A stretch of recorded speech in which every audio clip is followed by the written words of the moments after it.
Turabaramukije kandi tubahaye ikaze mwe mwese mudahwema gukurikira ibiganiro n'amakuru kuri imbonesha kure ya Hejuru TV. Uyu mwanya w'amakuru agezweho twabateguriye, turabakengurukiye cyane ko mudahwema gukurikira ibiganiro tubariko turashikiriza muri iyi minsi. Numwanya rero twari tubuze ariko ubu twagarutse mu makuru menshi tuba twabatohoreje avugwa muri politike, agateka katsina muntu, ubutungane, bivugwa mu kibano, bivugwa mu mutekano, hirya nino ku mbuga ngurukana bumenyi, menyesha makuru hamwe n'ayandi menshi tuba twabatohoreje. Ntimucikwe rero guhera uyu munsi turaza kubagezaho byinshi bigiye bitandukanye, mwumvirize amakuru menshi muba mwaranyegejwe ku ngingo zigiye zitandukanye. Reka rero imbere yuko tubagezaho ingingo nkuru tuza kwibanda ko muri aya makuru, turamutse mwe mwese mudukurikiye muri mu ntara no mu bisagara imbere mu Burundi, mwe muri mu bice bitandukanye ku mugabane wa Afurika, mu gice cy'ubuseruko, cy'ubumanuko, cy'uburengero hamwe n'uburaruko, n'abandi bari ku migabane ya kure, Amerika, Aziya, Australia, Uburaya, mwese turabakengurukiye cyane kandi turabahaye ikaze. Muri aya makuru rero, ingingo ya mbere tuza kurabira hamwe n'ingene umuryango wa Alain Guillaume Bunyoni wahatswe kwicwa. Ese vyoba vyaragenze gute?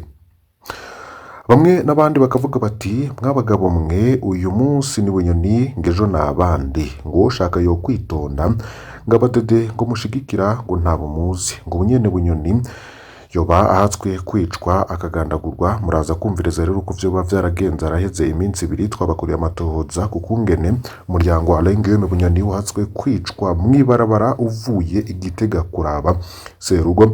Muri aya makuru kandi turaza kurabira hamwe ingene hari urongoye igipolisi kijejwe imbibe zo hasi n'ikirere yoba yarahagaritswe, navyo ntuze gucikwa twabibateguriye. Turaza kubagezaho kandi n'iyindi inkuru kugungene agateka kazina muntu kifashe mu gihugu c'u Burundi, aho umurwi CNIDH wagumye kuri stati A. Akaba rero ari akamwemwe ndetse n'ivyishimo ntangire mu barongoye uwo umurwi wa CNDH ujejwe agateka kazina muntu, nyuma yuko rero ONU mu mwaka uheze wari wayishize kuri stati B, ariko bakaba bajuriye kugira ngo usubizwe kuri stati A. Turaza kubibagezaho ntucikwe. Fyona kuri subscribe canke s'abone niba utari wafyondako, wibuke no kubisangiza bamwe mu bagenzi bawe kugira badacikwa n'amakuru yose tubagezaho. Turi kuwa mbere kwigenekezo rya 31 ukwezi kwa gatatu 2025. Araheze iminsi ibiri umuryango wa General Alain Guillaume Bunyoni uhatswe kugandagurwa. Ese vyoba vyaragenze gute? Ngo ushaka yo kwitonda ngabadede mushigikira ngo ntabo muzi, ngo bubene Bunyoni bagovya ukamengo nta cabaye pari raporo ya 2016 igihe umushoferi wa Coaster yabinjiramwo akubitwa gupfa. Nawe uri muto cyane woshaka uvuga make kugaca bugufi. N'ubu utazende defite ngo yobaza umuryango wa Nkurunziza, umuryango wa Bunyoni, wa Adolphe Nshimirimana, wa Rajabu no wa Reveriyano Ndikuriyo barabonye ingene gipanze mu ncamake politike, nta muryango nta kijama birimo. Ivyo rero abantu benshi bakabivuga bagendeye ku kungene ku munsi wa gatanu Madame Alain Guillaume Bunyoni n'umukobwa wiwe bari bavuye kuraba General Alain Guillaume Bunyoni Igitega aho afungiwe, hama bageze imuramvya ikamyo yoba yarabagonze, jipe barimwo irababara cane. Ico gikamyo rero kikaba caraciye ciruka kija mu ntara ya Gitega tankomanzi. Ababibonye ico gihe barumiwe, nkuko mubibona kuri ayo masanamu rero jipe bari barimwo yoba yarakomeretse cane nyuma y'iryo sanganya, ngo bigaragara ko bashatse kubahitana bavuye kuraba ngo umukuru w'umuryango wabo General Alain Guillaume Bunyoni yoba afungiwe mw'ebohero rya Gitega. Uko vyagenze rero, aho bari bavuye niho ikamyo yoba yaravuye irabagonga, ariko yaciye isubirayo, bivuze ko bari bavuye hafi y'ibohero rya Gitega. Ikamyo rero nayo ikaba yaravuye muri ivyo bice irabakurikira, ndetse ibandanya barabira hafi nkuko twabivuga. Mu nyuma rero ikaba yaraciye yongereza umuvuduko ica ibagonga, nabo rero baca barakomereka. Ubu rero bakaba bari ku musego aho bariko bivuza ibikomere bo baratewe n'iryo sanganya nyuma rero yo kugongwa n'ikamyo igaca isubira igitega vyihuse. Bivuze ko uwo mushoferi w'ikamyo uyoba yari yahawe misiyo yo kubagandagura, ariko Imana yarakinze nta numwe yigeze apfa. Igitega rero biravugwa ko ubutegetsi bwa Ndayishimiye bashaka kwica umugore wa Bunyoni bakoresha amayeri yo kumuteza iryo sanganya. Iyo nkuru yose rero ni gutyo vyoba vyaragenze, ariko birababaje cane ngo ushaka yoca bugufi nk'uko abantu benshi bariko barakora.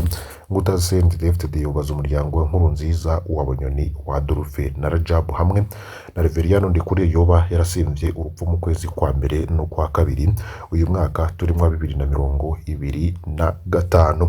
Reveriyano Ndikuriyo rero muravyibuka ko ubwiwe yivugiye ko yoba yari ageze ahabi cane, ngaho yagiye muri koma indwi zishika kuri 3, ariko amagara yiwe ntiyari yifashe neza kuko ntiyari azi ahari. Ariko ubu rero arakengurukira Mukama kuba yaratoye imitende, ubu akaba ariko aritabira ibikorwa vya CNDD-FDD. Kwicana n'uburozi muri CNDD-FDD biriko biravuza ubuhuha, namwe muragabe. Reka rero tuje kwihagarikwa ry'iyamirizwa ry'urongoye igipolisi gicungera imbebe, ubwo ni PAF.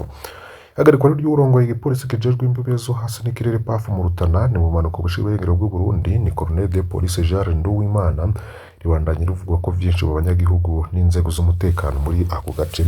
Iyo ntwazaga ikaba yarahagaritswe mu ijoro kuwa 4 wa 27 ntwarane hafi isaha 3 z'ijoro, mu gihe rero yari mu kirabo ku mugwa mukuru w'intara. Kubwo amasoko menshi mu gipolisi, Colonel Nduwimana yoba yaragerageje kuronka ku ngufu gusubizwa amafaranga arenga miliyoni 15 mudandaza yitwa Mwarabu yari amuheraniye. Mwarabu rero ni mugenzabura amatari w'iyo ntara Olivier Nibitanga. Uwo mukoroneli rero yaciye avugana n'abajejwe umutekano muri ako gace nk'umushikiriza amanza wa Repubulika n'urongoye sentare nkuru ya Rutana kugira ngo haronswe amafaranga yiwe. Binero vyahindutse kundi igihe umukenyezi wa Mwarabu yafatwa ariko agerageza kugurisha inzu. Komiseri Nduwimana yerekejwe n'urongoye igipolisi muri iyi ntara baciye baja kumubuza. Habona abantu benshi harimwo abo mu muhari w'urwarwa rwa CNDD-FDD, umugambwe uri ku butegetsi ubwo nimbonera kure. Rero ko kwagirizwa kugerageza kurasa umuntu kuko ababibonye baciye batabaza buramatari Olivier Nibitanga bagiriza Colonel Nduwimana kuba yaragerageje gutera ubwoba bari ngaho akoresheje ikigwanisho ciwe. Kuri ivyo rero buramatari yaciye arondera mushikiriza amanza wa Repubulika n'urongoye igendereza mu ntara, mwumvikano wahereye ku biro vy'umushikiriza amanza wa Repubulika, aho umukenyezi wa Mwarabu yemeye ideni umugabo wiwe afitiye Nduwimana cemera ko agomba asubiza amafaranga make angana na miliyoni 5 z'amarundi. Arerekana uko hazoriha yasigaye. Nubwo biruko rero ivyo vyahavuye bifata inzira ya politike kuko imbonera kuri zaciye zigerageza gushiramwo ubwoko muri ico kibazo. Ihagarikwa rero ikaba riboneka ko ridaciye mu mategeko kuko kugikenye buramatari Nibitanga yatanze itegeko ryo guhagarika no kwaka inkoko Colonel Nduwimana. Amasoko mu gipolisi akemeza ko iyo ngingo ishobora kuba yarafashwe hitwaje imvo za politike n'ubwoko. Buramatari rero kubwayo masoko yashaka kwikura intwazagabo umututsi sigaye muri komisari y'intara ya Rutana mu ijoro ry'uwa 27/28 ntwarane saa 8 z'ubuca, niho Colonel Nduwimana yaciye arungikwa muri parake nkuru yegamiye senari y'ingurizo ya Makamba mu manuko, aho rero yumvirijwe ku muhingamo. Muri uwo mwanya rero abanyagihugu benshi bamwe hamwe nabo bakorana mu Rutana bariyamirije ico bita akarenganyo kagaragara, bakavuga ko uheraniwe yari afunzwe, uheranye Mwarabu acidegembya. Uheranye rero ngo akaba afise kahise kabi. Amakuru rero yo kwizera avuga ko Mwarabu yoba yavuye mu gihugu imbere y'uko dosiye yiwe yarahezwa na parake ya Rutana, kuko yihutira kugenda kwarateye amakenga menshi. Uwo yahoze ari umufungwa mu ibohero rya Rutana Mwarabu akaba afise kahise kabi, akaba ari nawe yari yiharije urudandazwa rumwe rumwe yagira ashigikiwe na bamwe mu barongoye ubutungane n'inzego z'umutekano. Mu bamushigikira rero harimo buramatari Olivier Nibitanga, havugwa ko ari we yamufasha kumworohereza mu bikorwa vyiwe n'inyuma y'ihagarikwa ryiwe. Kugenda rero mu buryo bwihuta kwa Mwarabu kwatumye benshi bibaza ibibazo na cane ku bucuti afitanye n'indongozi zo muri iyo ntara. Bamwe mbere bari bakurikiranira hafi bakabona ko ashobora no gukingirwa ntarenguke mu butungane. Co bamwe n'abandi rero bashikiriza hamwe amakenga yabo navyo ntivyavuzwe ko rumwe kuko ihagarikwa rya Colonel Nduwimana ryongereje kutumvikana kwari gusazwe kwibonekeza mu banyapolitike muri iyo ntara, bikaba vyarabaye bituma kwiyumvira mu kwigenga k'ubutungane no gukoreshwa politike kw'inzego z'umutekano. Hari gusaba rero irekurwa ry'izo ntwazangabo n'amatohoza yimbitse kw'ihagarikwa ryiwe vyarasabwe n'abanyagihugu benshi n'amashirahamwe yo muri ako karere. Mu cuka ca politike rero kitari ciza kinarangwa n'iryane za politike n'akarere, urwo rubanza rero rurashobora gutuma hiyongera gucanamwo bikanacafuza ishusho y'uburongozi muri iyo ntara. Kazoza ka Colonel Nduwimana ngo ntawuzi uko bwifashe, ariko ivyo birashobora kuba ikimenyetso c'amabakorwa n'ubutegetsi n'ubutungane mu nzego za leta nk'uko tubitangaza. Duhereze rero ku birabana n'agateka ka zina muntu umurwi CNDH wagumya kuri stati ya A. Umurwi rero wigenga ujejwe agateka ka zina muntu mu Burundi CNDH ukaba uhejeje kumenyekana ku rwego mpuzamakungu, ukaba uzogumana stati A werekana ubwigenge bwawo no gukurikiza amasezerano mpuzamakungu y'i Paris. Iyo ngingo yafashwe kuwa 25 Ntwarante n'umurwi ujejwe kwemerera imirwi y'ibihugu yigenga ijejwe agateka ka zina muntu ni Ganeri. Akaba rero hakuweho n'amakenga kuri kazoza k'urwo rwego, bisigura ko uwo murwi utabona wigarati. Haraheze umwaka ari CNDH iriko irasuzumwa kuryo ishobora gusubizwa ku rwego rwa B mu kwezi kwa ruheshi kuza. Rero byavugwa kuko bagiriza umurwi udakorana n'amashirahamwe yigenga kandi hatabaho umuco mu bijanye no gukurikirana ibijanye n'ihonyangwa ry'agateka ka zina muntu.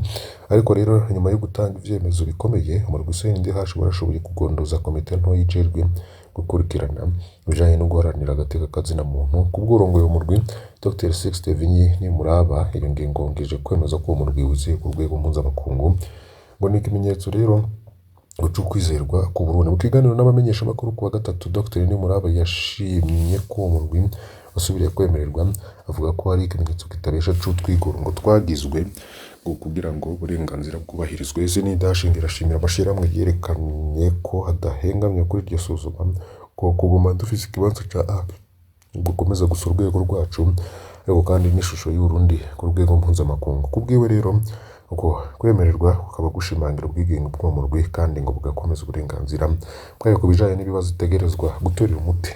Mukuru w'umurwi CNDH rero akaba yanahamagariye abafatanyabikorwa bose gukorana kugira ngo agateka ka zina muntu gakingirwe. Yashimikiye ku kuvuga ko demokarasi, amahoro n'iterambere rirama bisaba ko abantu bose kwiyemeza guharanira umwidegemvyo. Yanashimikije kandi ku kamaro ko kubahiriza ubwigenge bw'uwo murwi, ikintu gihambaye rero kugira ngo ushobore kwizigirwa ku rwego rw'igihugu no ku rwego mpuzamakungu. Urwego rero ngo rurimo ingorane zikomeye, nubwo uko gusubira kwemererwa ari ikintu ciza kuri CNDH ngo ntihabuze ingorane mu gihe umurwi wariko urerekana icegeranyo c'ivyo yaranguye umwaka wose mu nama nshingamateka. Bamwe mu bagize leta rero bakaba baragirije uwo murwi kugira inyifato y'abanyaburaya ng'ivyo ku bwabo bigashobora gutosekaza ishusho y'igihugu. Kugwangana kukaba kwerekana ingorane CNDH igira mu gukora ibikorwa yashinzwe. Muri iki gihe uwo murwi ufise umugambi wo kubandanya ibikorwa vyayo n'umwidegemvyo, ukemeza ko kwemererwa ku rwego mpuzamakungu gutera intege mu bijanye no guharanira agateka ka zina muntu mu gihugu c'u Burundi.